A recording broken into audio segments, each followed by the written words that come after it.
प्रश्न number 1, George पंचम की नाक की लंबी दास्तान क्या है? पाठ में हमने जो जॉर्ज पंचम की नाक के विषय में पढ़ा है, उस पाठ के अंतर्गत जो कहानी हमें बताई गई है, वो कहानी क्या है, वो दास्तान क्या है? जब हमने पाठ पढ़ा है तो उसमें हमने देखा है कि जॉर्ज पंचम की नाक, यानी उनकी उस मूर्ति पर से जो नाक है, वो नाक जो है टूटी हुई है और रानी एलिजाबेथ जो है वो भारत आने वाली हैं, जिनके आने की खुशी में भारत में जो है जोर शोर से जो है भारत को सजाया जा रहा है, जैसा कि पहले कभी नहीं देखा गया है। और ऐसी ऐसी खबरें सुनने को मिल रही हैं कि उनसे संबंधित, यानी एलिजाबेथ, रानी एलिजाबेथ से संबंधित हर वो एक छोटी और बारीक जानकारी मिल रही है न्यूज़पेपर्स के माध्यम से। तो इस तरीके की चर्चा करते हुए पाठ में हमें जॉर्ज पंचम की नाक के विषय में पढ़ने को मिलता है कि किस तरीके से एक मूर्तिकार को लिया जाता है जिससे कि वो जॉर्ज पंचम की नाक जो है वो बना दे दोबारा से, और बार बार वो काम जो है वो असफल हो जाता है। और कई बार हमको उसके जरिए ये भी बताने की कोशिश की गई है कि भारत के बड़े बड़े जो महापुरुष हैं जिन्होंने भारत के लिए इतना कुछ किया है, उनकी नाक जो है देश के नेताओं के लिए छोटी पड़ गई है। उनको जॉर्ज पंचम की नाक जो है सबसे ज़्यादा ऊंची नज़र आ रही है। वो उनकी मूर्तियों से उनकी नाक का जो शेप है उसको हटाकर उससे कुछ लेकर जॉर्ज पंचम की नाक जो है वहाँ पर बनाना चाहते हैं। तो ऐसे कहानी के माध्यम से लेखक जो है बहुत बड़ी बात समझा देते हैं जॉर्ज पंचम की नाक पाठ के माध्यम से। अब जो वही है प्रश्न हमसे पूछा जा रहा है कि जॉर्ज पंचम की जो नाक पाठ है उसमें एक लंबी दास्तान बताएगी, वो क्या है? तो जॉर्ज पंचम की नाक की एक लंबी दास्तान है। इसी नाक के लिए अखबारों के पन्ने जो है वो रंग गए थे, यानी अखबारों में तरह तरह के जो इससे संबंधित बातें हैं वो उससे न्यूज़ भरी पड़ी हुई थी। जॉर्ज पंचम की नाक की सुरक्षा के लिए हथियारबंद पहरेदार तैनात किए गए थे। क्या मजाल थी, यानी हिम्मत थी कि कोई उनकी नाक तक पहुंच जाए।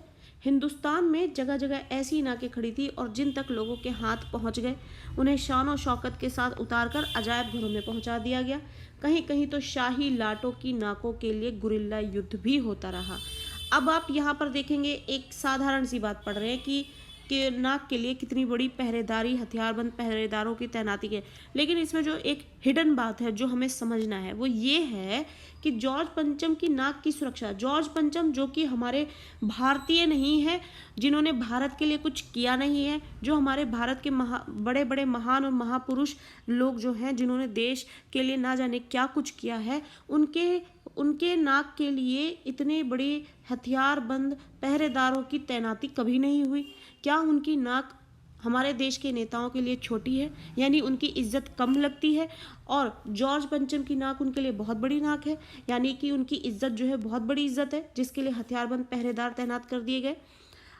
क्या मजाल थी कि उनकी नाक तक कोई पहुंच जाए। हिंदुस्तान में जगह जगह ऐसी नाकें खड़ी थी जिन तक लोगों के हाथ पहुंच गए। हिंदुस्तान में आप देखेंगे जगह जगह हमारे जो महान पुरुष हैं भारत के, जिन्होंने देश के लिए बहुत कुछ किया, उनकी मूर्तियां आपको कहीं ना कहीं जरूर हर जगह मिल जाएंगी। तो क्या उन तक वो हथियारबंद पहरेदार तैनात नहीं करने चाहिए थे? क्या उनकी नाक ऊंची नहीं है? उन्हें शानो शौकत के साथ उतार कर अजायब घरों में पहुंचा दिया गया। कहीं कहीं तो शाही लाटों की नाकों के लिए गुरिल्ला युद्ध भी होता रहा। उसी जमाने में ये हादसा हुआ है। इंडिया गेट के सामने वाली जॉर्ज पंचम की लाट की नाक एकाएक गायब हो गई। हथियारबंद पहरेदार अपनी जगह तैनात रहे, गश्त लगती रही और लाट की नाक जो है वो चली गई। और इस तरीके से जॉर्ज पंचम की नाक जो है, जब रानी एलिजाबेथ यहाँ भारत विजिट करने वाली थी तो उनके लिए जॉर्ज पंचम की नाक जो है सबसे बड़ी इज्जत बन गई। और उनकी नाक को लगाने के लिए ना जाने कितनी भरसक कोशिशें जो है की जा रही थी। जहाँ पर आप देखेंगे पाठ में ये बताया गया है कि जो हमारे देश के महान पुरुष हैं, नेता हैं, उनकी जो मूर्ति है उन पर से भी नाक लाकर लगाने, या फिर आप सबसे बड़ी बात देखेंगे कि जिंदा आदमी, आखिरी चारा जो बताया जाता है वो ये कि जिंदा किसी आदमी की नाक लाकर लगा, मतलब जीते जाते आदमी की कोई इज्जत नहीं, कोई वैल्यू नहीं है बाहर के किसी आदमी की इज्जत के लिए। तो ये सब जो है इस बात के जरिए जो है लेखक जो है जॉर्ज पंचम की नाक के माध्यम से, पाठ के माध्यम से हमें इतनी बड़ी बात बता रहे हैं कि हमारे ही देश का जो वासी है, हमारे ही जो भाई बंधु हैं और हमारे देश के लिए जो इतने बड़े बड़े बलिदान देने वाले लोग हैं, वो पुरुष, महान पुरुष और नेता जो है, उनकी इज्जत इतनी मायने नहीं है जितनी जॉर्ज पंचम की नाक जो है मायने रखती है, उनकी इज्जत मायने रखती है। तो यही एक लंबी दास्तान है जो इस पाठ में बताई जा रही है। प्रश्न नंबर 2, मूर्तिकार ने नाक के लिए कहाँ कहाँ जाकर किन नेताओं की मूर्तियों की नाक टटोली। यानी मूर्तिकार जो है बैक टू बैक आप देखेंगे पाठ में सजेशन दिए जा रहा है कि अब अगर ये काम नहीं हो पाया तो मैं दूसरा सजेशन दे रहा हूँ, ये भी हम कर सकते हैं। तो जब वो सजेशन आया जिसमें वो बताता है कि हम कुछ नेताओं की जो मूर्तियां हैं उनमें से उनकी नाक जो है टटोलते हैं, जो एडजस्ट हो जाएगी वो ले आते हैं। तो वो कहाँ कहाँ जाते हैं, ऐसे नेताओं, कौन कौन से नेताओं की मूर्तियों को ये टटोलते हैं। मूर्तिकार जो है वो जॉर्ज पंचम की नाक की नाप लेता है पहले, फिर संपूर्ण देश के दौरे पर निकल पड़ता है। दिल्ली से मुंबई यानी बम्बई जाकर दादा भाई नौरोजी, गोखले, तिलक, शिवाजी आदि की नाकों को टटोला गया। यानी टटोलना मतलब चेक किया गया कि इसमें से कौन सी नाक जो है इस नाप की है, एडजस्ट हो जाएगी। फिर मुंबई से गुजरात गए, गुजरात जाकर उन्होंने गांधी जी को, फिर पटेल जी को, फिर महादेव देसाई जी को, उनकी मूर्तियों को नाकें टटोली। फिर गुजरात से बंगाल गए और बंगाल जाकर उन्होंने रविन्द्रनाथ टैगोर जी की टटोली नाक। फिर सुभाष चंद्र बोस, राजा राममोहन रॉय की नाक टटोली। फिर बिहार में जाकर उन्होंने शहीद बच्चों की नाकों को भी टटोला। उत्तर प्रदेश गए और वहां पर चंद्रशेखर आज़ाद की टटोली और बिस्मिल की उन्होंने नाक टटोली। फिर मोतीलाल नेहरू की नाक टटोली और फिर मदन मोहन मालवीय। और घबराहट में फिर वो मद्रास पहुंचकर सत्यमूर्ति की मूर्ति को भी उन्होंने देखा। मैसूर गए, केरल प्रांतों का दौरा किया करते हुए वो पंजाब गए और वहां जाकर उन्होंने लाला लाजपत राय की, फिर भगत सिंह की लाटों का निरीक्षण किया। यानी इतने लोगों की मूर्तियों की नाक जो है टटोली गई, देखा गया किसकी नाक एडजस्ट होगी। मूर्तिकार बताता है कि नाक जो है इस नाप से सबकी बड़ी है, वो यहाँ एडजस्ट नहीं हो सकती। अब ये बताने का मतलब क्या होता है लेखक का, कि हमारे देश के जो महान पुरुष हैं इनकी नाक ज़्यादा बड़ी है, यानी इनकी इज्जत ज़्यादा बड़ी है बजाय कि जॉर्ज पंचम की, जिसके लिए तुम देश के बड़े बड़े महान पुरुषों और नेताओं की नाक टटोल रहे हो उनको जॉर्ज पंचम की मूर्ति पर उनकी नाक को एडजस्ट करने के लिए, यानी उनकी इज्जत को उसमें फिट करना चाह रहे हो आप। तो क्या है, हमारे जो देश के जो देशवासी हैं, सबसे पहले तो वो सारे महान पुरुष जिन्होंने देश के लिए क्या कुछ नहीं किया, कितना त्याग दिया, बलिदान किया, शहीद हो गए, वो सबसे इम्पोर्टेंस रखते हैं। उसके बाद देशवासी इम्पोर्टेंस रखते हैं। तो हमारे देश की इज्जत सबसे पहले आनी चाहिए या फिर दूसरे देशों की। तो ये चीज़ें जो है यहाँ पर हमें लेखक बताना चाह रहे हैं। प्रश्न नंबर 3, जॉर्ज पंचम की नाक जो है वो पाठ की पृष्ठभूमि पर प्रकाश डालिए। यानी इस पाठ पर जो बताया गया है उसको बताना है हमें।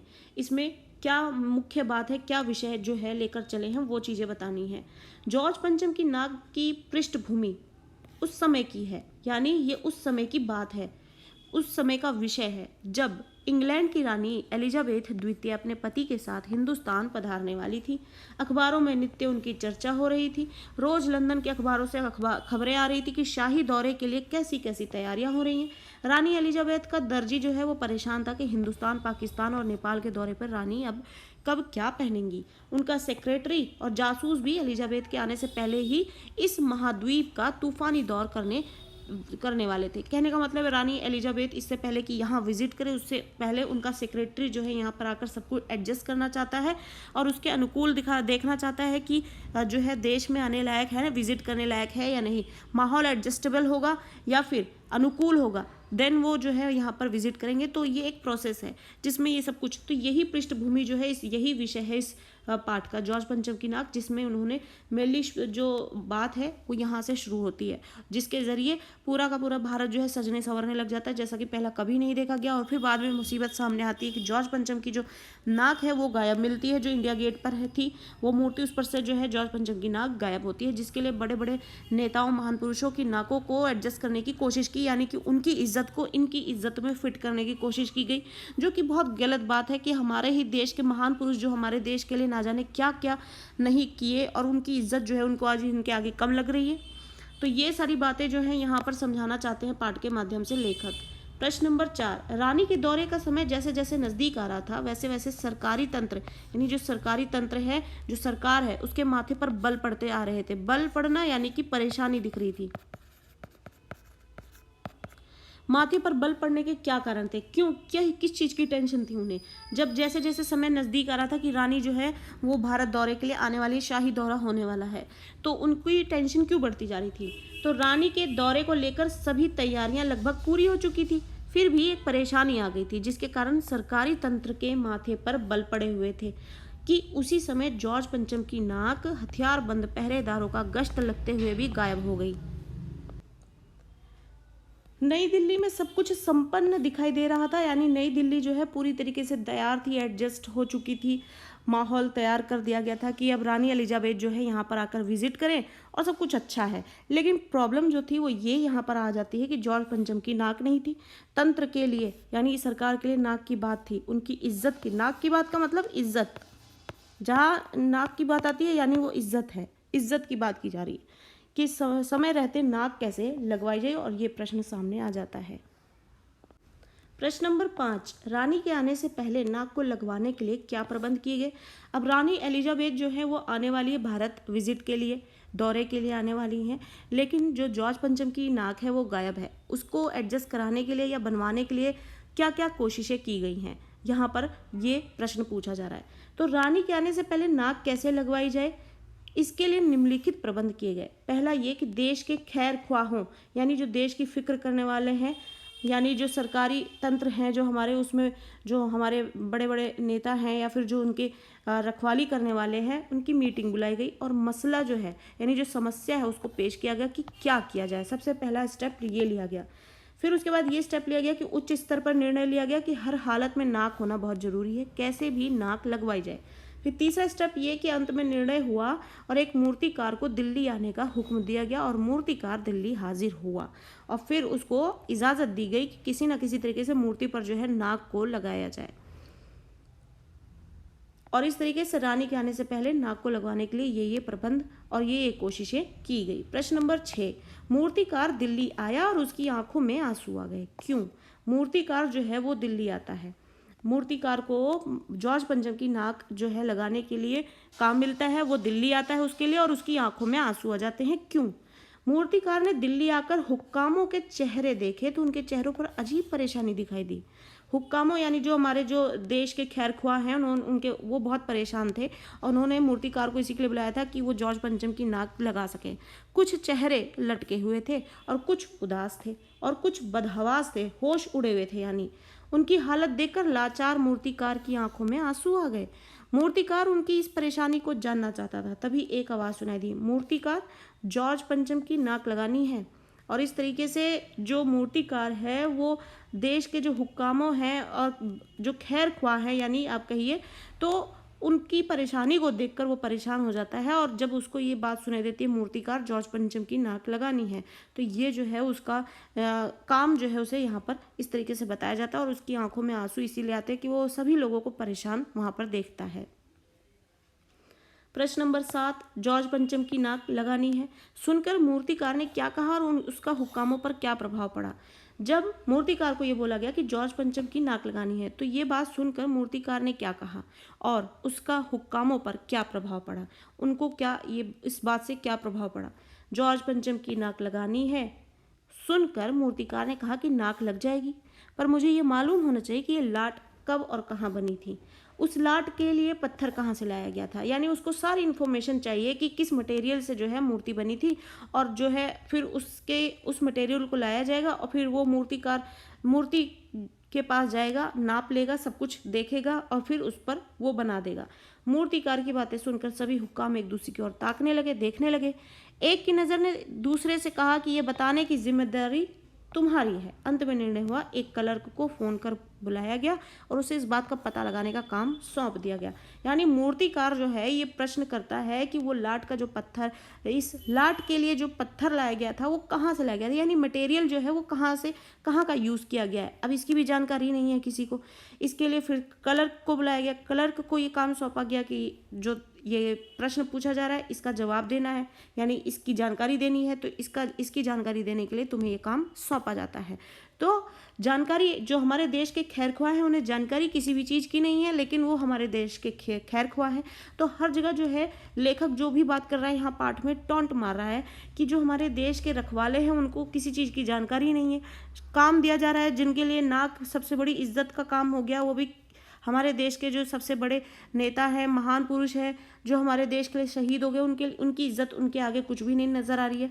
तो ये जो जिम्मेदारी लिए हुए बैठे हुए हैं उनके पास ना जानकारी है और ना ही किसी चीज़ की समझ है। तो हर चीज़ में एक टॉन्ट है। तो जॉर्ज पंचम की नाक लगानी है, इस पर जो मूर्तिकार है वो एक प्रश्न रख देता है कि ये इसका जो मटेरियल है वो कहाँ का यूज़ किया गया, कहाँ से लाया गया था।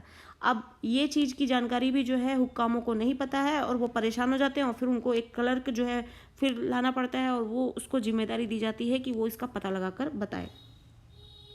प्रश्न नंबर 8, क्लर्क की छानबीन का क्या परिणाम निकला। अब क्लर्क को ये काम दिया गया है कि पता लगाना है कि यहाँ का इसमें जो है इस मूर्ति में कौन सा मटेरियल यूज़ हुआ था। अब उसने छानबीन की तो क्या परिणाम निकला।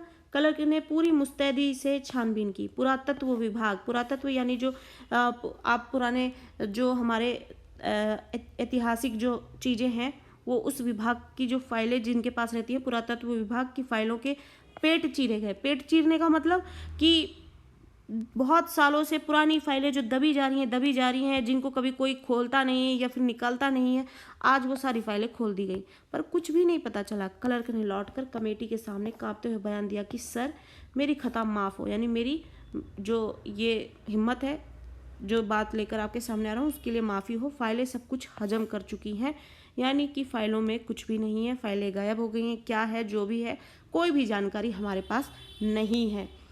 प्रश्न नंबर 9, क्लर्क को फाइलों में कुछ नहीं मिला तो हुक्कामों ने फिर क्या किया। अब क्लर्क को जब वो काम सौंपा गया है कि पता लगाया जाए कि इस मूर्ति में जो मटेरियल यूज़ किया गया वो कहाँ है, तो फाइलें खोजी गई, फाइलें नहीं मिली, फाइलों में जानकारी नहीं मिली।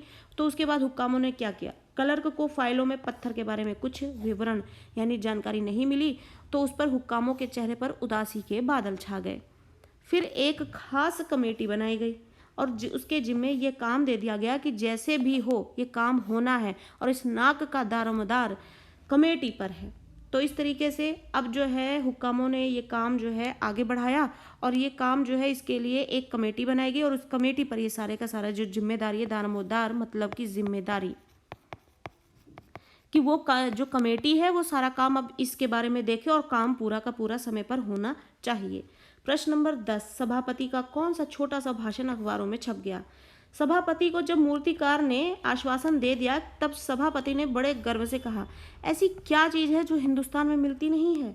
हर चीज़ इस देश के गर्भ में छिपी है। ज़रूरत खोज करने की है, खोज करने के लिए मेहनत करनी होती है और इस मेहनत का फल हमें मिलेगा। आने वाला ज़माना खुशहाल होगा। ये छोटा सा भाषण अखबारों में छप गया, यानी मूर्तिकार ने यह आश्वासन दिया कि काम बहुत आसान है, मैं कर दूंगा। और ये काम इतना भी आसान नहीं था जो आगे चल के उनको पता लगा। और इसी गर्व में सभापति ने जो है भाषण दे दिया कि ऐसा कौन सा काम है जो हम नहीं कर सकते और इस तरीके से हमारे जो हम मेहनत करते हैं ऐसी ही मेहनत का रिजल्ट जो है हमारे देशवासियों को देखने को मिलेगा, जिसकी वजह से हमारा देश जो है खुशहाल होगा। और ये छोटा सा भाषण फिर जो है अखबारों में छप गया। प्रश्न नंबर 11, मूर्तिकार के जो पत्थर ढूंढने के असफल प्रयास थे उस पर सभापति ने मूर्तिकार से क्या टिप्पणी की। यानी मूर्तिकार ने जो पत्थर ढूंढने की कोशिश की वो पत्थर नहीं मिला, वो असफल हो गया। उसकी कोशिश पर सभापति ने मूर्तिकार से क्या कहा, या फिर सभापति के तैश का क्या कारण था। यानी सभापति को जो है गुस्सा क्यों आता है, क्योंकि जब मूर्तिकार पत्थर ढूंढने जाता है लेकिन वो असफल हो जाता है, उसे पत्थर नहीं मिलता है। इस पर सभापति को गुस्सा आ जाता है, तैश आ जाता है और उसने मूर्तिकार से फिर क्या कहा गुस्से में। तो ये किसी भी फॉर्म में ये क्वेश्चन पूछा जा सकता है। मूर्तिकार से यह सुनकर हिंदुस्तान का चप्पा चप्पा खोज डाला पर इस किस्म का पत्थर कभी कहीं नहीं मिला। ये पत्थर जो है वो विदेशी है। सभापति को तैश आ गया, गुस्सा आ गया। वो एक मतलब आप कह सकते हैं कि जो काम उन्हें वक्त पर चाहिए और बहुत कम समय है उसके लिए तरह तरह की बातें और परेशानियां जो एक के बाद एक आई जा रही है, उससे सभापति जो है उसको बहुत ही ज़्यादा गुस्सा आ जाता है। तो मूर्तिकार जो है पत्थर ढूंढने में असफल हो जाता है। वो हिंदुस्तान का चप्पा चप्पा खोज डालता है पर वो इस किस्म का पत्थर को नहीं पा सकता।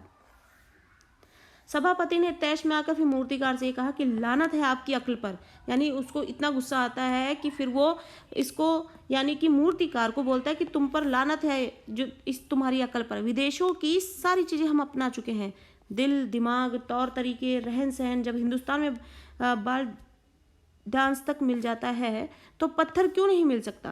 कहने का मतलब है सभापति अब ये बताते हैं, अब ये चीज़ जो डायलॉग यहाँ पर आपको मिल रहा है तो इससे लेखक ये बताना चाहते हैं कि जो सभापति है गुस्से में आकर तैश में आकर मूर्तिकार को ये बोलता है कि हमने विदेशों की सारी चीज़ें तो अपना ली हैं, दिल दिमाग तौर तरीके रहन सहन, यानी हम हैं हिंदुस्तानी लेकिन हमने तौर तरीके विदेशी अपना लिए हैं, यानी हम अपना असल स्वरूप खो चुके हैं। और हिंदुस्तानी है उन्होंने किस तरीके से अपना जो एक्चुअल अस्तित्व है उसको खो दिया है। इसके माध्यम से लेखक ये बात बताना चाहता है। यहाँ पर सभापति जो है गुस्से में आकर मूर्तिकार को ये बातें बोल रहा है, लेकिन इनडायरेक्ट वे में जो लेखक है वो ये बताना चाहता है कि जो भारतवासी है, जो हिंदुस्तान है, जिसे आज़ाद होने में इतने साल लग गए, जिसके पीछे उसने इतनी मेहनत की, ना जाने कितने लोग शहीद हो गए, वो लोग आज़ाद होने के बाद विदेशियों के ही दिल दिमाग को अपना लिए, तौर तरीके रहन सहन अपना लिए। लेकिन इन सब को अपनाने से क्या आप वहाँ की चीज़ें भी अपना लेंगे, वो भी शामिल कर लेंगे अपने जीवन में? यहाँ की चीज़ें और यहाँ की चीज़ें जो यहाँ मिलती हैं वो यही मिल सकती हैं। तो ये सारा पॉइंट है जो लेखक यहाँ पर डिस्कस कर रहे हैं, बताना चाह रहे हैं, इस पाठ के माध्यम से बताना चाह रहे हैं कि हमें इतने साल लग गए देश को आज़ाद कराने में, और आज़ाद होने के बाद क्या होता है कि हम लोगों ने उन्हीं लोगों की चीज़ें अपना ली जिनसे हम आज़ाद होना चाहते थे। प्रश्न नंबर 12, ये बात अखबार वालों तक ना पहुंचे, इस शर्त पर मूर्तिकार ने क्या कहा और इस पर सभापति की क्या प्रतिक्रिया हुई, यानी क्या रिएक्ट किया उन्होंने। यह बात अखबार वालों तक ना पहुंचे, इस शर्त पर मूर्तिकार ने बंद कमरे में ये बात कही, देश में अपने नेताओं की मूर्तियां भी हैं, अगर इजाज़त हो तो और आप ठीक समझें तो मेरा मतलब है तो जिसकी नाक उस लाट पर ठीक बैठे उसे उतार लाया जाएगा।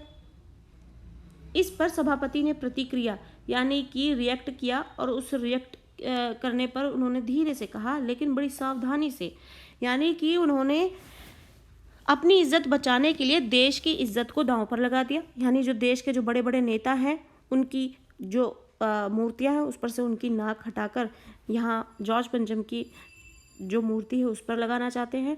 और जब ये चीज़ उनको ऑप्शन सामने रखा जाता है तो सभापति जानते हैं ये चीज़ गलत है, इसके लिए तो वो चुपचाप बोलते हैं कि लेकिन बड़ी सावधानी से, यानी ये बात किसी को पता ना चले कि ये चीज़ कहाँ से लाई गई है और कहाँ लगा दी गई है, यूज़ कर दी गई है। तो इसलिए इस बात में इतनी सावधानी बरती जा रही है, ये जानते हुए भी कि ये काम गलत है, फिर भी उसके बाद भी। तो ये हमारे देश के खैरख्वाह हैं जो हर चीज़ में इस तरीके की परफॉर्मेंस दे रहे हैं, जहाँ पर उनको गलत रास्ते भी अपनाने पड़े तो वो गलत रास्तों को अपना रहे हैं। प्रश्न नंबर 13, अंत में कानाफूसी कर मूर्तिकार को सभापति द्वारा किस बात के लिए इजाज़त दे दी गई। जब मूर्तिकार ने ये ऑप्शन सामने रखा कि देश में बहुत बड़े बड़े नेताओं की मूर्तियां हैं, उन पर से भी हम किसी की नाक लाकर यहाँ पे लगा सकते हैं, तो सभापति ने कानाफूसी की। कानाफूसी मतलब एक दूसरे के कानों में ये बातें की और बात करके फिर सोचा उन्होंने क्या करना चाहिए, फिर उन्होंने किस बात के लिए इजाज़त दी।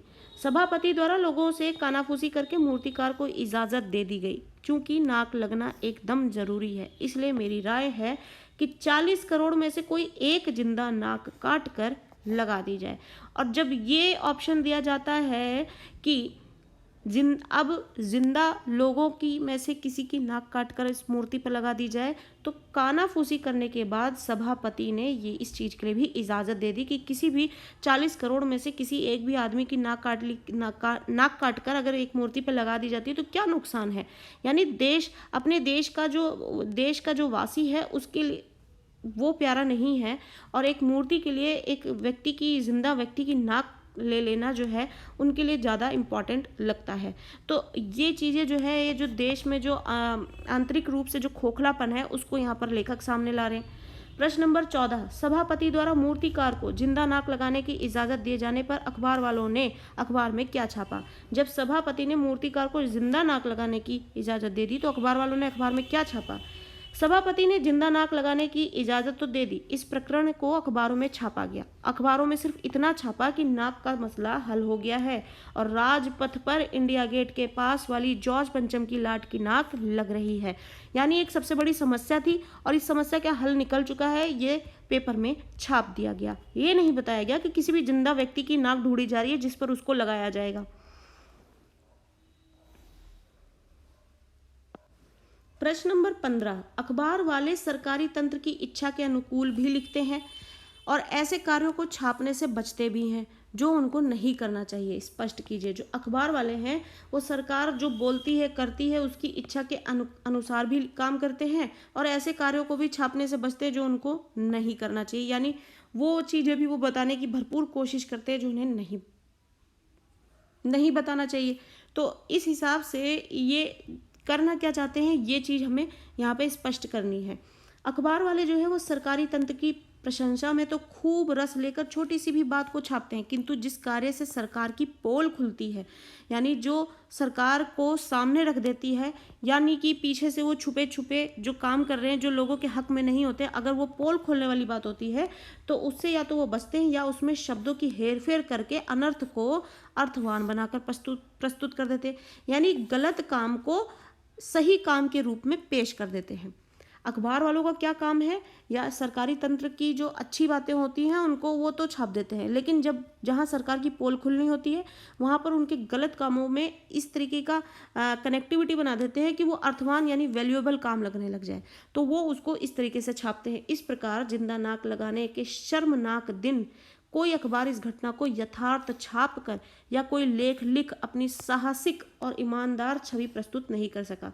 यानी अखबार वाले इस न्यूज़ को छाप सकते थे, लेकिन उन्हें सरकारी तंत्र का साथ देना होता है, जिसकी वजह से उन्होंने इस बात को नहीं छापा कि एक जिंदा व्यक्ति की नाक को काट कर जॉर्ज पंचम की मूर्ति पर लगाने की कोशिश की जा रही है, जिससे कि जनता में जो है गुस्सा भड़क जाता और फिर उसके जो है आप सरकारी तंत्र जो है उसको उसका जवाब देना पड़ता, या फिर उसके लिए उसको किसी भी तरीके का जो अपने आप को जवाबदेह रूप में पेश करना पड़ता। तो इससे बचने के लिए जो है ना तो सरकारी तंत्र सामने आता है और ना ही अखबार वाले सामने आते हैं और इस घटना को यथार्थ छाप कर यानी एज इट इज़ सच जो है उसको छाप कर या कोई लेख लिखने का जो साहसिक यानी हिम्मत वाला जो काम है और अपनी ईमानदारी की छवि प्रस्तुत नहीं करने की हिम्मत किसी में नहीं होती। इस तरह अखबार की जो दुनिया है उसका सरकार से अप्रत्यक्ष यानी इनडायरेक्ट रूप में घनिष्ठ संबंध बना रहता है। यानी अखबार वाले जो है कहीं ना कहीं इनडायरेक्ट वे में वो सरकार से जुड़े होते हैं, जहां वो उसके इनडायरेक्ट वे में उससे रिश्ते जोड़कर उसकी अच्छी बातों को छापते हैं और बुरी बातों को जो है जो कि देश के सामने ना आ पाए, देशवासी उसे ना जान पाए, उसको छुपाते फिरते रहते हैं, जैसा कि आजकल हर कोई जानता है न्यूज़ चैनल्स क्या करते हैं। प्रश्न नंबर 16, जॉर्ज पंचम की लाट पर जिंदा नाक लगाने के दिन समारोह न होने के क्या कारण रहे होंगे। जिस दिन जॉर्ज पंचम की लाट पर जिंदा नाक लगने का काम होता है उस दिन समारोह नहीं होने के क्या कारण होते हैं। उसके कई कारण थे। पहला ये कि मूर्तिकार की जिंदा नाक लगाने की योजना ने सबको हतप्रभ कर दिया था, यानी कि हैरान कर दिया था। मूर्तिकार जो है वो जिंदा नाक लगाने की योजना जो है बताता है, सभापति के सामने रखता है, लोग कानाफूसी करके उस चीज़ के लिए राजी हो जाते हैं। नाक नापने का दायित्व भी उसी का ही था, यानी फिर नाक नापने का जो काम है उसी को दे दिया गया और इसलिए अपनी नाक नापने का जो सबको भय सताया हुआ था। तो ये जो है उस दिन समारोह ना होने का पहला कारण ये था। दूसरा ये संपूर्ण सरकारी तंत्र जो संपूर्ण सरकारी तंत्र है वो बड़े बड़े हुक्काम नाक फिट बैठने ना बैठने के कारण भयभीत थे। यदि उस बार भी नाक ना फिट बैठी तो अपनी नाक कट जाएगी। इस चक्कर में सब लोग जो हैं वो समारोह ना होने के कारण जो है पीछे रहे। तीसरा जो कारण है, हुक्कामों के लिए आज सबसे बड़ा समारोह था कि कैसे भी नाक लग ही जाए, इसलिए सभी इसी व्यवस्था और आशा में लगे हुए थे। चौथा पॉइंट ये था इसका कि सभी हुक्कामों को जिंदा नाक लगाने की पोल खुल जाने और जनमानस यानी कि आम जनता जो है उसके विरोध की आशंका बढ़ रही थी और उसके मन में समाई रही होगी। इस डर से भी जो है वो लोग सामने नहीं आना चाहते थे। पांचवा पॉइंट है कि हुक्काम भी जानते थे कि बुत पर जिंदा नाक लगाना और किसी की नाक उतारना अनुचित है, यानी कि गलत है। और अपनी लज्जाजनक प्रवृत्ति से अंदर ही अंदर लज्जा अनुभव कर रहे होंगे, और इस वजह से वो शर्म के कारण वो लोगों के सामने नहीं आना चाहते थे, जिसकी वजह से समारोह नहीं होने के कारण बने। तो इस तरीके से जब जिंदा व्यक्ति की नाक जो है एक बुत पर लगाने की कोशिश की गई, उसके प्रयास किए गए और उसकी इजाज़त दी गई, तो इससे बचने के लिए जो है उस दिन नाक लगने के दिन समारोह नहीं हुए, और इसके ये 5 कारण जो है पाठ में हमें बताए जाते हैं। प्रश्न नंबर 17, क्या सचमुच अखबार वालों के पास कुछ भी छापने के लिए नहीं था या और कोई कारण रहा होगा? अपने विचार लिखें। ऐसा नहीं है कि कहीं भी कोई कार्य नहीं हुआ इसलिए उसके पास छापने के लिए कुछ भी नहीं था। जब एलिजाबेथ के कुत्तों, बावर्चियों की तस्वीरें और जीवनियाँ छप सकती हैं तो कैसे कहा जा सकता है कि छापने के लिए कुछ भी नहीं था? क्या उनके पास अपने विचार भी नहीं थे? जो संपादकीय और वैचारिक लेख लिखे जाते हैं, कहने का अर्थ है कि अगर उनके पास न्यूज़ नहीं है, तो आप देखेंगे न्यूज़पेपर में कई सेक्शन ऐसे आते हैं जहाँ पे एडिटर के पॉइंट ऑफ व्यूज आते हैं, तो क्या उस दिन उनके पास उनके अपने विचार भी नहीं थे? अखबार में कुछ ना छपने का एक ही मुख्य कारण रहा होगा कि अखबार सरकार के कुकृत्यों यानी कि गलत कामों को उजागर करने में ना तो रुचि लेता है और ना ही साहस कर पाता है। यही कारण था अखबार खाली रहने का। कहने का अर्थ है जो सरकारी तंत्र गलत काम कर रही है, उसके पास किसी के पास भी हिम्मत नहीं थी कि उस सरकार के जो गलत काम है उनको सामने हिम्मत से पेश कर सके। इसकी वजह से भी लोग जो है पीछे हट गए, अखबारों में कुछ नहीं छपा। एक कारण यह भी हो सकता है कि जिंदा नाक लगने का अखबार वालों ने मौन विरोध किया हो, यानी चुपचाप चुप रहकर उन्होंने विरोध किया हो और इसे सबसे अपमानजनक कृत्य यानी सबसे गलत काम मानकर अपने घर में मुंह छिपाए बैठे रहे हों। तो वो जानते थे कि सरकार गलत काम कर रही है, लेकिन किसी के पास इतनी हिम्मत नहीं थी कि वो उसको सामने हिम्मत से पेश कर सके, ईमानदारी से पेश कर सके और जनमानस तक उस बात को पहुंचाए। और फिर सरकार को भी इस चीज़ का डर था कि जनमानस का बड़ा विरोध जो है उनको ना सहना पड़ जाए, और ऐसी सिचुएशन नहीं थी कि वो उनका विरोध सह पाएँ या फिर उनको ले पाएँ या फिर उनको समझा सकें। तो इस कारण से सब लोग जो है अपना मुंह छुपाए जो है इस गलत काम के कारण बैठे हुए थे। प्रश्न नंबर 18, विदेशी सभ्यता के प्रति बढ़ती हुई रुचि को देखकर लेखक ने किस तरह व्यंग्य किया है? यानी जब सभापति ये बोलते हैं कि ऐसी कौन सी चीज़ें जो हम लोग नहीं कर सकते हैं, जब हमने जो विदेशों की जो है हर चीज़ अपना ली है, तो ये चीज़ क्यों नहीं मिल रही है? जब नाक लगाने की बात होती है मूर्ति पर तो, और उसका मटेरियल जो है नहीं मिलता है कहीं पर, तो इसके जरिए जो है लेखक व्यंग्य करता है कि मूर्तिकार ने जब स्पष्ट किया कि जॉर्ज पंचम की मूर्ति का पत्थर भी जो जॉर्ज की तरह विदेशी है, तो सभापति ने खीज में कहा कि जब हम विदेशों की सारी चीज़ अपना चुके हैं, दिल, दिमाग, तौर तरीके, रहन सहन, यहाँ तक कि हिंदुस्तान में बाल डांस तक मिल जाता है, तो फिर पत्थर क्यों नहीं मिल सकता? इस तरह लेखक ने भारतीय जनमानस में पाश्चात्य सभ्यता मतलब विदेशी सभ्यता जो है, विदेशी व्यवहार जो है, उसके प्रति बढ़ती हुई रुचि को देखकर एक व्यंग्य किया है कि जिसके लिए इतने लोगों ने अपनी जान से हाथ गंवाई और अपनी जान को गंवाया, अपने घर परिवार की जो है फिक्र ना करके देश के लिए उन्होंने लड़ाई किए, आंदोलन चलाए, उसके लिए देश को उन्होंने आज़ाद कराने की कोशिश की। उसके लिए बाद भी जो लोग हैं, उनसे आज़ाद होने के बाद भी लोग उन्हीं की चीज़ों को अपना रहे हैं। ऐसा कैसे हो सकता है कि आदमी कोई दुश्मन है उसका विरोध भी कर रहा हो और उसी की चीज़ों को, उसी की हरकतों को, उसी के व्यवहार को अपना भी रहा हो? तो एक व्यंग्य जो है लेखक यहाँ पेश करता है। प्रश्न नंबर 19, मूर्तिकार को समय की परख है। समय को जानता है, समय की परख करना जानता है मूर्तिकार। वह हाथ में आए अवसर और हुक्कामों की व्यवस्था का खूब लाभ उठाता है। मूर्तिकार जो है जब उसको सामने लाया जाता है तो मूर्तिकार भी जो है उसके भी जो है अपने अनुभव थे, और उसने इस अपने अनुभवों के आधार पर उस अवसर का इतना फ़ायदा उठाया कि हुक्कामों की विवशता का उसने खूब लाभ उठाया। किसी प्रकार भी इस अवसर को हाथ से निकलने नहीं देना चाहता था। कैसे उस मौके का फ़ायदा उठाया? मूर्तिकार जो है बहुत ही चतुर यानी चालाक, वाक्पटु यानी बोलने में बहुत चालाक था, और अपने लाभ के लिए दुस्साहसिक यानी बहुत ही ज़्यादा जो है वो हिम्मत वाला था, और उस कार्य को करने से नहीं चूकता है। वह पैसों के लिए हाथ आए अवसर को खोना नहीं चाहता। चालाक इतना है कि सरकारी पैसे का दुरुपयोग करते हुए पूरे देश का भ्रमण कर लेता है। उसे सरकारी तंत्र की परख है। वो उनकी दुखती नाड़ी को पकड़कर बेवकूफ़ बनाने में ही मात्र सफल नहीं होता, बल्कि उनकी सोच को समाज के सामने लाने में भी समर्थ हो जाता है। किंतु धूर्त इतना है, इतना बेवकूफ़ और मूर्ख है वो, कि नाक के नाम पर जिंदा नाक लगाने की सलाह देकर उनकी ही नाक कटा देने की चाल चलता है। दूसरी ओर जॉर्ज की नाक से सबसे नाक ऊंची बताकर देश के महान नेताओं का गौरव बढ़ाने में भी भूमिका निभाता है। इस तरह मूर्तिकार जो है केवल मूर्तिकार ही नहीं अपितु एक चालाक और सुयोग्य व्यक्ति भी है। अब पाठ में जो लेखक हैं वो ये बताते हैं कि जो हमारे देश के रखवाले हैं, जिनको किसी भी चीज़ की समझ नहीं है, बहुत ही पढ़े लिखे और उनको यहाँ पर अपॉइंट किया गया कि वो देश चलाएं, उनके पास बिल्कुल भी किसी भी चीज़ की जानकारी नहीं, ना दिमाग है। और एक सामान्य सा मूर्तिकार जो है उसके पास इतना दिमाग है कि जो देश के नेताओं महान पुरुषों की नाक को ऊंचा बताता है, यानी उनकी इज्जत को ज़्यादा ऊंचा बताता है, और इस तरीके से वो चालाक और सुयोग्य मालूम होता है।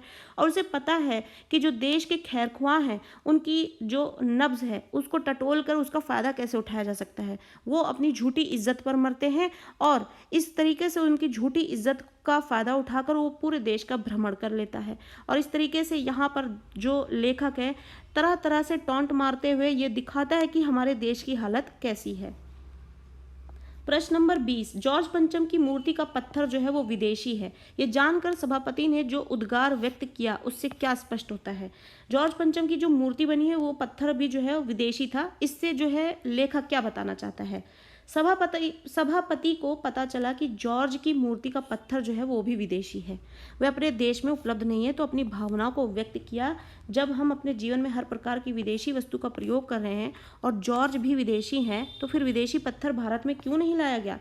पत्थर तो सामान्य चीज़ है, विदेशी पत्थरों को भी भारत में लाना चाहिए, इसका उपयोग करना चाहिए। यदि आज विदेशी पत्थर भी यहाँ होता तो नाक के लिए ये दिन न देखने पड़ते, मूर्तिकार को इतनी मेहनत नहीं करनी पड़ती।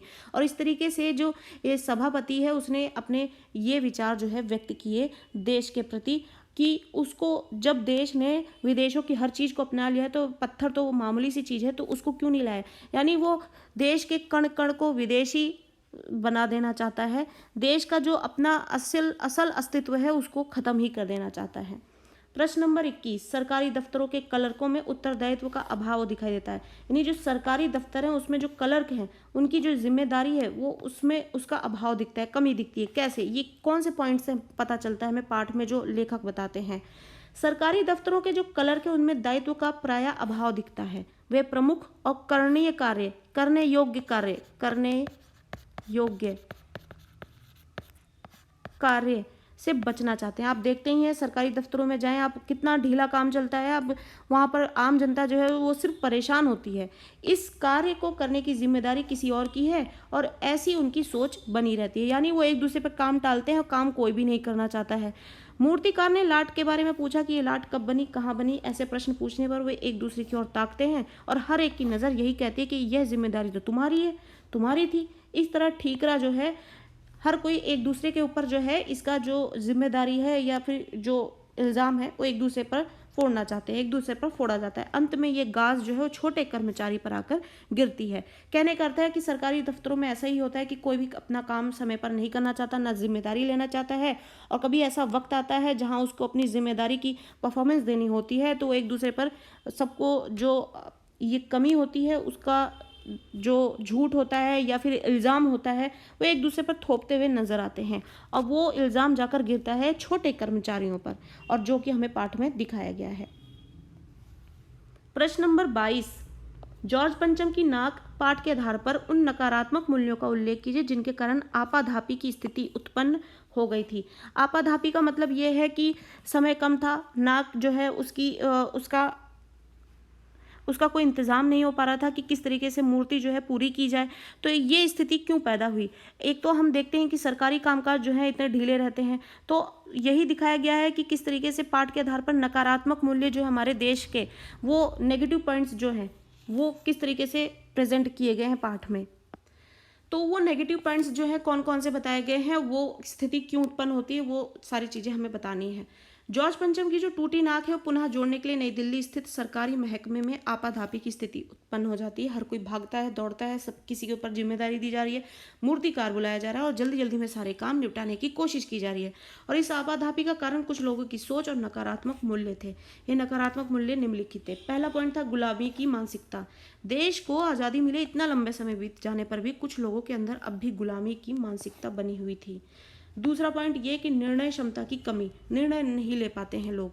सरकारी कर्मचारियों की अक्षमता, यानी वो सक्षम लोग नहीं हैं, ऐसे लोग जाके बैठे हुए हैं वहाँ पर।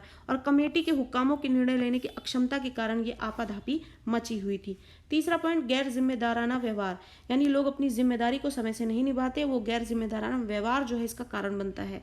सरकारी क्लर्क के गैर जिम्मेदाराना व्यवहार के कारण वो फाइल खो चुकी थी, जिससे जॉर्ज पंचम की लाट का विवरण था।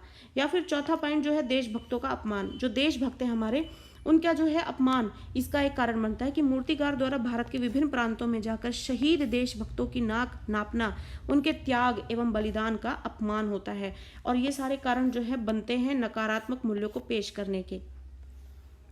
प्रश्न नंबर 23, देश को मिली आज़ादी में देशभक्तों एवं शहीदों का सर्वाधिक योगदान है। हम सभी को मालूम है कि देश आज़ाद हुआ है जिसके पीछे जो हमारे देशभक्त थे और जो हमारे शहीद थे उन्हीं का सबसे बड़ा योगदान है।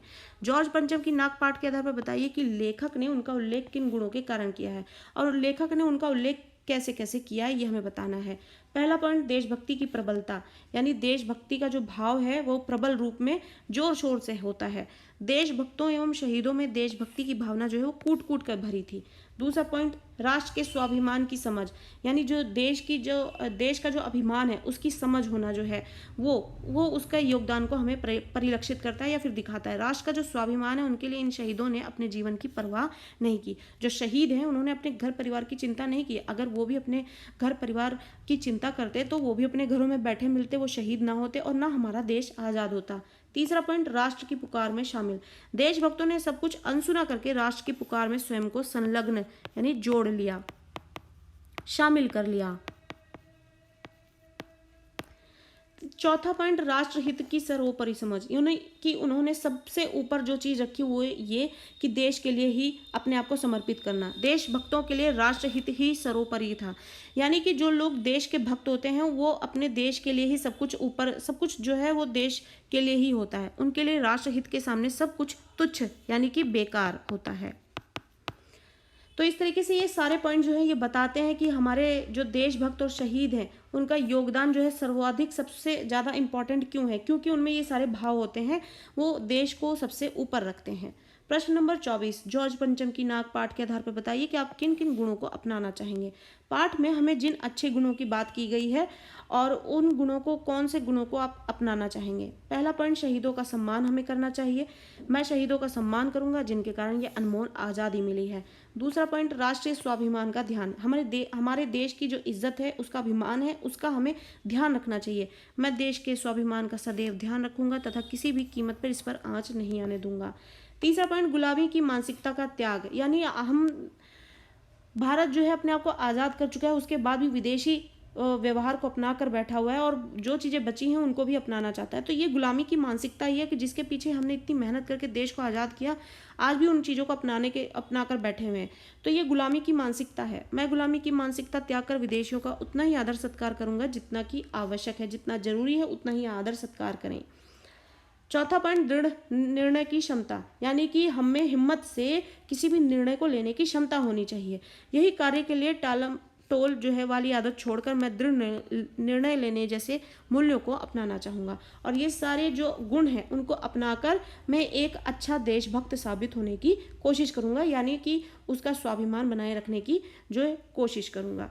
और इस तरीके से यहाँ पर हमने जो इतने गुण पढ़े हैं वो अपनाकर हम एक अच्छे देशभक्त बनने की कोशिश करेंगे। प्रश्न नंबर 25, लानत है आपकी अकल पर, विदेशों की सारी चीज़ें हम अपना चुके हैं, दिल दिमाग तौर तरीके और रहन सहन। सभापति की यह स्वीकार उक्ति, यानी ये स्वीकार कर ली गई बात जो है हमारी संस्कृति के लिए कितनी हानिकारक है। यानी वो इतनी हिम्मत से बात बोल रहे हैं कि हमने तो विदेशों की सारी चीज़ें अपना लिया, जैसे कि दिल दिमाग तौर तरीके और रहन सहन, तो फिर ये पत्थर क्यों नहीं मिल रहा है। तो ये सारी बातें जो है हमारी संस्कृति के लिए कितनी हानिकारक हैं, जीवन मूल्यों को ध्यान में रखकर स्पष्ट कीजिए। जॉर्ज पंचम की मूर्ति की नाक के लिए जब हिंदुस्तान में पत्थर ना मिला तो मूर्तिकार ने बताया कि ये पत्थर विदेशी है। यह सुनकर सभापति ने कहा कि विदेशों की सारी चीज़ें, दिल दिमाग तौर तरीके और रहन सहन तो हम अपना ही चुके हैं। विशेष रूप से युवा वर्ग तो विदेश की हर वस्तु को बिना सोचे समझे अपना रहा है। आप देखेंगे युवा वर्ग जो है बाहर के सारे ब्रांड्स को अपनाता है, उन्हीं से चीज़ें लेता है, उन्हीं की चीज़ों से अपने स्टैंडर्ड को मेंटेन रखना चाहता है। तो ये सब क्या है, ये गुलामी की मानसिकता है। हालांकि इन वस्तुओं का भारतीय संस्कृति से कोई नकारात्मक संबंध तो नहीं है, पर विदेशों की सोच विचार जहाँ भौतिकता, स्वार्थी प्रवृत्ति, भौतिकता यानी कि जो ऐशो आराम की चीज़ें होती हैं, स्वार्थी यानी सेल्फिशनेस, उपभोगवाद को बढ़ावा देते हैं। वहीं भारतीय संस्कृति का मूल आधार त्याग कर, यानी जो भारत का जो की संस्कृति है, भारत में बनी जो चीज़ें हैं उनका इस्तेमाल, भारत की इज्जत, भारत की संस्कृति की रखवाली, ये जो मूल आधार है उसका त्याग करके परोपकार और असहिष्णुता है। विदेशी सोच अपनाने से भारतीय संस्कृति के उदात्त यानी कि ऊंचे मूल्यों में कमी आ रही है। जब हम विदेशी सोच अपनाएंगे तो इससे हमारे जो भारतीय मूल्य हैं उनमें कमी आ जाएगी, लोग उनको कम पूछेंगे, उनको कम अपनाएंगे। इससे लोग जो है आत्म केंद्रित होकर विश्व बंधुत्व की भावना खोते जा रहे हैं, यानी लोग सिर्फ अपने पर फोकस्ड हो रहे हैं और इससे विश्व बंधुत्व यानी हमारे ही देश में जो भाईचारा है वही उसी की भावना खत्म होती जा रही है। और इस तरीके से विदेशों की चीज़ें, विदेश से आज़ादी, हम भारत जो है अपने आप को आज़ाद करने के बाद भी विदेशी चीज़ों को अपनाता है किसी भी तरीके से। अब चाहे आप अपने ऐशो आराम की चीज़ें ले रहे हो, चाहे आप कपड़े पहनने वाले कपड़े ले रहे हो या खाने पीने की चीज़ें ले रहे हो, आप अपने शौक को पूरा कर रहे हैं और सिर्फ उन्हीं चीज़ों को अपना रहे हैं जो विदेशी हो या फिर बाहरी हो। अगर आप भारतीय चीज़ों को नहीं अपना रहे हैं तो कहीं ना कहीं आप अपने भारतीय संस्कृति को या अपने मूल्यों को नुकसान पहुंचा रहे हैं। प्रश्न नंबर 26, फाइलें सब कुछ हजम कर चुकी हैं। यह कथन कार्यालयों की मौजूदा व्यवस्था पर चोट करने वाला है। इसके आलोक में बताइए कि क्लर्कों में किन किन मूल्यों का अभाव दिखाई देता है। सबसे पहले क्लर्क में जो जिम्मेदारी की जो अभाव है वो हमें बताना है। दूसरी बात कि फाइलें सब कुछ हजम कर चुकी हैं, तो इस बात से हमें क्या चीज़ें यहाँ पर किस सेंस में जो है टॉन्ट मारता हुआ लेखक दिखाई दे रहा है। जॉर्ज पंचम की मूर्ति की नाक लगाने के लिए मूर्तिकार ने जब फाइलों से मूर्ति के पत्थर संबंधी जानकारी प्राप्त करनी चाहिए तो क्लर्क ने कहा कि फाइलें सब कुछ हजम कर चुकी हैं। जब मूर्तिकार ने ये पूछा कि इसमें किस चीज़ का कौन सा मटेरियल यूज़ हुआ है, कहाँ का मटेरियल यूज़ किया हुआ है, तो किसी को इस बात की जानकारी नहीं थी। फिर एक क्लर्क को बुलाया गया जिसको जिम्मेदारी दी गई कि इसको जानकारी दीजिए। तो क्लर्क ने अपनी कोशिशें की और वो आकर बताता है कि फाइलें सब कुछ हजम कर चुकी हैं, यानी फाइलें गायब हो चुकी है। जिम्मेदारी नहीं है किसी की, किसी ने अपनी जिम्मेदारी को ढंग से नहीं निभाया, फाइलों की हिफाजत नहीं की। उसका ये कथन जहां एक और कार्यालयों की मौजूदा कार्य प्रणाली पर सवाल खड़ा करता है, वहीं क्लर्कों में मूल्यों के अभाव की ओर भी संकेत करता है। यानी आप देखते हैं सरकारी कामकाज कैसे होते हैं, आम जनता कितनी परेशान होती है, फाइलों की जो इज्जत है वो हम सब जानते हैं और किस तरीके से फाइलों की भीड़ लगी रहती है और उसमें वो दीमकें लग जाती हैं और वो गायब हो जाती हैं। इसी तरीके से फाइलों का सब कुछ हजम कर जाना क्लर्कों में उत्तरदायित्व की भावना की कमी का भी द्योतक है, कारण है, यानी कि वो अपना उत्तरदायित्व की भावना को खत्म करते जा रहे हैं। इसके अलावा ये कथन अपनी जिम्मेदारी से बचना, कार्य के प्रति लापरवाही, कार्य के प्रति लगाव की कमी, देश प्रेम का अभाव, निर्णय लेने की क्षमता की कमी तथा आपसी सहयोग की भी कमी को दर्शाता है। ओवरऑल आप कह सकते हैं कि लोग सिर्फ और सिर्फ फायदा उठा रहे हैं, सरकारी दफ्तरों में अपने आप को अपॉइंट करवा के पैसे कमा रहे हैं, फ़ायदा उठा रहे हैं, लेकिन अपनी जो जिम्मेदारी है, अपना जो काम है उसको सही तरीके से नहीं कर रहे हैं। प्रश्न नंबर 27, जॉर्ज पंचम की नाक पाठ के माध्यम से लेखक ने विदेशी सभ्यता के प्रति बढ़ती हुई रुचि को देखकर क्या व्यंग्य किया है। लोग विदेशी चीज़ों के पीछे ज़्यादा भाग रहे हैं, तो इसको देखकर जो है लेखक क्या टॉन्ट करते हैं। मूर्तिकार ने जब स्पष्ट किया कि जॉर्ज पंचम की मूर्ति का पत्थर भी जॉर्ज की तरह ही विदेशी है, तो सभापति ने खीज में कहा कि जब हम विदेशों की सारी चीज़ अपना चुके हैं, दिल, दिमाग, तौर तरीके, रहन सहन, यहाँ तक कि हिंदुस्तान में बाल डांस भी तक मिल जाता है, तो पत्थर क्यों नहीं मिल सकता। इस तरह लेखक ने भारतीय जनमानस में पाश्चात्य सभ्यता के प्रति बढ़ती हुई रुचि को देखकर व्यंग्य किया है कि जिस चीज़ से भारत को आज़ाद होने में इतना समय लग गया है, वो आज़ाद होने के बाद उसी चीज़ को अपनाने में लगा हुआ है। तो ये एक टॉन्ट किया है लेखक ने यहाँ पर। प्रश्न नंबर 28, जॉर्ज पंचम की लाट पर किसी भी भारतीय नेता, यहाँ तक कि भारतीय बच्चे की नाक फिट ना होने की बात से लेखक किस ओर संकेत करता है, इस बारे में आप क्या सोचते हैं। जब मूर्तिकार के माध्यम से लेखक अपने विचार सामने लाता है, यानी मूर्तिकार के माध्यम से लेखक जो है इनडायरेक्ट वे में अपने विचार सामने रखता है। जब मूर्तिकार ये बोलता है ना ही किसी बड़े नेता की नाक फिट हो रही है और ना ही किसी बच्चे की, यानी यहाँ पर बच्चे की भी इज्जत जो है एक विदेशी व्यक्ति की इज्जत से ज़्यादा बड़ी है, क्योंकि ये हमारे देश का वासी है। तो लेखक जो है मूर्तिकार के माध्यम से ये बात बोलना चाहता है कि अपने देश का हर एक वासी जो है वो उसकी इज्जत ज़्यादा सबसे बड़ी है। और महान पुरुष और जो हमारे जो शहीद हैं, ये जो सारे हैं, इनकी तो अपनी एक अलग ही इज्जत है, क्योंकि इन्होंने देश के लिए ना जाने क्या नहीं किया। शहीद होना कोई आम बात नहीं है, कोई अपने घर परिवार को नज़रअंदाज करके देश को ऊपर रखता है तभी वो शहीद होता है और देश को आगे बढ़ाने के लिए हिम्मत करता है। तो लेखक जो है मूर्तिकार के माध्यम से बताना चाहते हैं कि देश का बच्चा भी जो है उसकी इज्जत सबसे बड़ी है किसी विदेशी के सामने। तो जॉर्ज पंचम की लाट पर किसी भी भारतीय नेता, यहाँ तक कि भारतीय बच्चे की नाक फिट ना होने की बात से लेखक का संकेत है कि जिस जॉर्ज पंचम की नाक के लिए सरकारी तंत्र के सभी हुक्मरान जो है चिंतित हैं, उनकी नाक तो अपने देश के लिए शहीद हुए बच्चों की नाक से भी छोटी थी। यानी कि वही बात है कि शहीद हुए जो बच्चे हैं उनकी नाक से भी जो छोटी, बच्चों का जब शरीर आकार ही अभी छोटा है तो नाक भी छोटी होगी। लेकिन यहाँ पर नाक का अर्थ जो है इज्जत से है। तो अगर बच्चों की नाक जितनी भी बड़ी है, जितनी भी बड़ी नाक है, यानी जितनी भी बड़ी उनकी इज्जत होगी, वो उस इज्जत के मुकाबले में भी नहीं है किसी भी विदेशी की इज्जत। इस माध्यम से लेखक ये बताना चाहता है। इस तरह जॉर्ज पंचम की स्थिति गोखले, तिलक, शिवाजी, गांधी, पटेल, बोस की तुलना में नगण्य थी, छोटी थी। नगण्य यानी छोटी थी। तो पाठ के माध्यम से लेखक जो है बहुत सारे टॉन्ट करता है कि हमारे ही देश के लोग जो हैं कितना खोखलापन लिए घूम रहे हैं, जिसके आज़ाद कराने के लिए लोगों ने ना जाने कितने आंदोलन किए, देश को आगे बढ़ाने के लिए, आज़ाद करने के लिए कितने लोग शहीद हो गए। आज उनकी इज्जत से बढ़कर जो है एक विदेशी की इज्जत उनके लिए ज़्यादा प्यारी हो गई है। तो इस तरीके की चीज़ों को समझाने के लिए लेखक ने बहुत मेहनत की है। इस लेख के माध्यम से, पाठ के माध्यम से देश की इज्जत और स्वाभिमान को बनाए रखने की कोशिश की है। आई होप कि आपको इस पार्ट का से संबंधित हमने जो 28 क्वेश्चन यहाँ पे किए हैं बहुत ही हेल्पफुल होंगे आपके लिए। आपको पेपर में इससे संबंधित कोई भी एक क्वेश्चन इसमें से आपको बड़े आराम से मिल जाएगा और यही क्वेश्चन होंगे, इससे आगे आपको क्या ही क्वेश्चन मिलेंगे। आप अगर इन्हें अच्छे से समझ जाते हैं, सबसे पहले तो आप पाठ को पढ़ें, समझें, फिर उसके बाद इन क्वेश्चन आंसर्स को समझें। आपको पूरा पाठ जो है बहुत ही अच्छी तरीके से कवर हो जाएगा। आपको दूसरा क्वेश्चंस को ढूंढने की जरूरत नहीं पड़ेगी, ना ही रटने की जरूरत पड़ेगी। आपको पेपर में किसी भी तरीके का प्रश्न आएगा, आप जरूर सॉल्व कर पाएंगे। एक बार में नहीं समझ में आता है, एक बार फिर से प्रैक्टिस करें, लेकिन आपको रटने की जरूरत नहीं पड़ेगी। अगर आप 2 बार समझ कर चीज़ों को